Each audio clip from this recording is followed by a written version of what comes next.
semuanya, kembali lagi bersama saya Tri Putri Amanda dengan NIM 2205113208. Baiklah, pada video ke-14 ini saya akan menjelaskan mengenai teori intertekstual dan menganalisis hubungan intertekstual pada novel dan film Ayat-Ayat Cinta karya Habibur Rahman El-Shirazi. Sebelum itu, kita harus mengetahui dulu apa itu teori intertekstual. Teori intertekstual. Teori intertekstual dimaksudkan sebagai sejumlah teks yang diduga mempunyai bentuk-bentuk hubungan tertentu.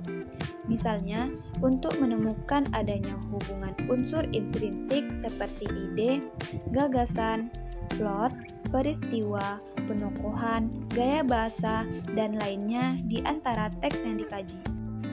Nah, secara khusus dapat dikatakan bahwa kajian intertekstual berusaha menemukan aspek-aspek tertentu yang telah ada pada karya-karya sebelumnya pada karya yang muncul kemudian. Secara luasnya, intertekstual diartikan sebagai jaringan hubungan antara satu teks dengan teks lainnya.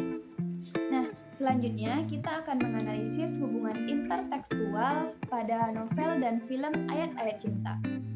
Salah satu film yang banyak menyedot perhatian pemirsa di Indonesia dan bahkan di beberapa negara luar lainnya adalah film Ayat-Ayat Cinta. Film garapan Hanung Bramantyo ini diangkat dari novel yang sebelumnya telah laris di pasaran dengan judul yang sama, yaitu Ayat-Ayat Cinta, karangan Habibur Rahman El-Shirazi. Analisis struktur yang dibahas pada novel dan film Ayat-Ayat Cinta difokuskan pada alur, tokoh dan penokohan, serta setting. Yang pertama yaitu alur dalam novel dan film Ayat-Ayat Cinta. Dalam film, plot yang digunakan adalah flashback atau regresif. Urutan kejadian yang dikisahkan dalam novel ini tidak bersifat kronologis. Cerita diawali dari masa kini, kemudian berbalik ke masa lalu, dan kembali lagi ke masa kini. Hal ini berbeda jika dibandingkan dengan novelnya yang mempunyai plot cenderung berurutan. Perbedaan novel dan film lebih terletak pemotongan beberapa peristiwa kecil atau dialog kecil di dalam film. Nah, dalam novel penguraian kata-kata di beberapa peristiwa tidak bisa ditampilkan dalam novel, sehingga bisa dikatakan bahwa dalam film mengalami pengurangan beberapa peristiwa dan dialog tertentu. Namun, hal ini tidak mengubah secara keseluruhan alur film. Alur keduanya secara umum adalah sama, hanya beberapa peristiwa yang letaknya ditempatkan di posisi yang berlainan.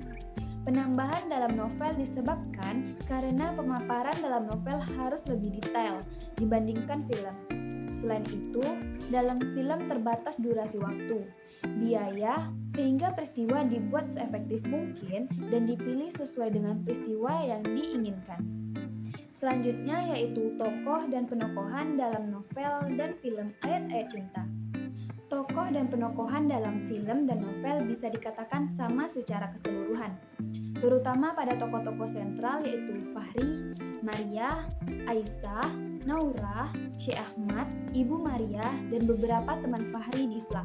Fahri merupakan tokoh sentral dari cerita ini. Selain itu, Fahri merupakan tokoh yang sering keluar dan berhubungan dengan banyak tokoh lainnya. Dalam film, penonton tidak akan bisa langsung mengetahui sikap dan pribadi Fahri dengan jelas. Sedangkan dalam novel, pribadi dan sikap Fahri langsung bisa diketahui oleh pembacanya. Hal ini juga berlaku untuk beberapa tokoh sentral yang lainnya seperti Aisyah dan Maria.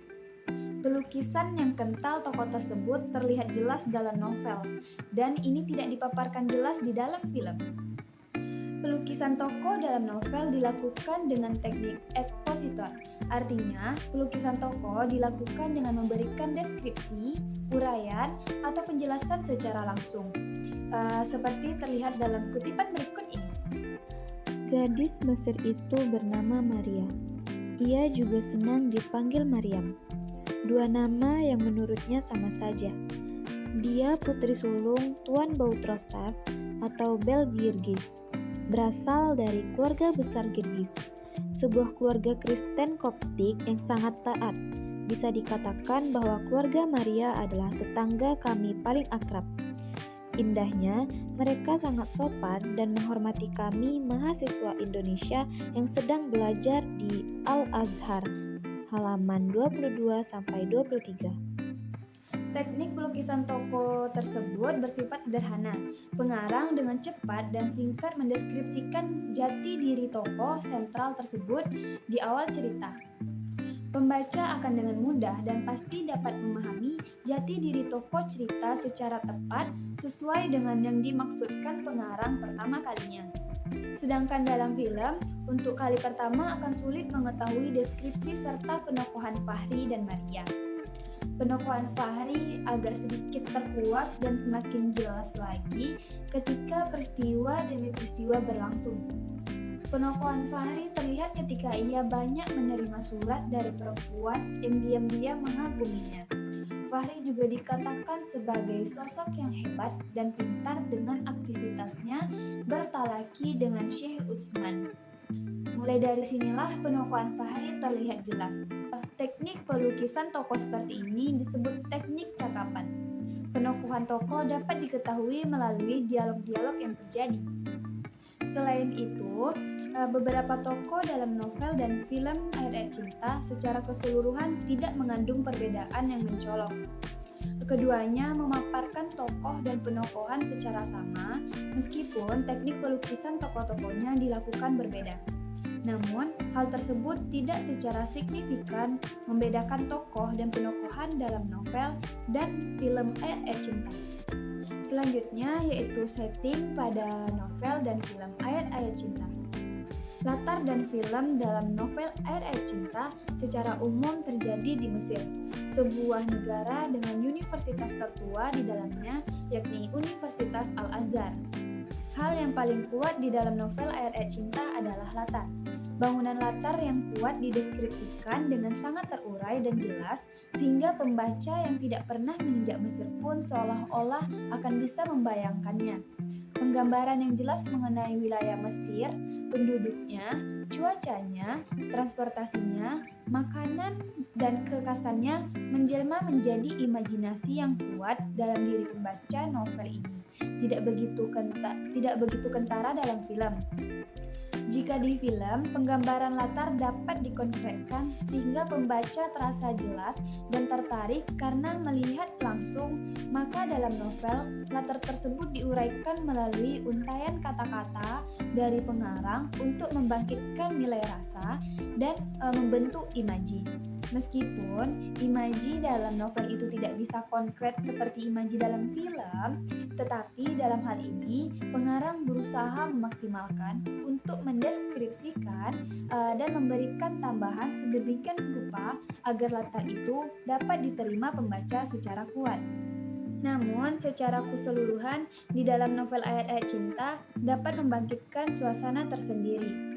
Berikut kutipan yang menggambarkan dengan pencitraan yang terasa hidup di dalam novel Ayat-Ayat Cinta. Tengah hari ini, kota Kairo semakin membara. Matahari membara di tengah petala langit. Seumpama lidah api yang menjulur dan menjilat-jilat bumi, tanah dan pasir seakan menguapkan bau neraka. Hembusan angin Sahara disertai debu yang bergulung-gulung menambah panas udara semakin tinggi dari detik ke detik. Penduduknya banyak yang berlindung dalam flat, yang ada dalam apartemen-apartemen berbentuk kubus dengan pintu, jendela, dan tirai tertutup rapat.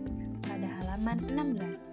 Udara di Arab memang terkenal sangat panas, digambarkan kuat dalam perilaku orang-orang di dalamnya, yaitu pada tokoh Fahri. Aktivitasnya yang padat ditambah dengan cuaca di Arab yang sangat panas membuat dia jatuh sakit. Penggambaran itu terlihat jelas dan novel bahkan secara deskriptif diuraikan. Sebaliknya dalam film, latar mengenai cuaca, keadaan masyarakat, gambaran metro, falat, masjid, dan Universitas Al-Azhar tidak kuat terlihat. Berbeda dengan novel, latar dalam film ditampilkan secara visual melalui gambar-gambar yang bergerak berkesinambungan sehingga apa yang kelihatan di layar kaca seolah-olah sedang terjadi dalam kehidupan sesungguhnya. Apabila dalam novel orang hanya bisa membayangkan keadaan flat, suasana malam pasar di Mesir, keadaan metro yang merupakan transportasi umum di Mesir, keadaan flat Asia yang megah, sungai Nil, maka dalam film penonton akan menyaksikan di depan mata dan dapat melihat secara nyata. Dalam film, hal tersebut digambarkan secara langsung. Apalagi kelebihan dari novel ini adalah penggambaran settingannya yang dilakukan di Mesir sehingga kesan yang didapatkan di novel dihadirkan secara langsung di dalam film.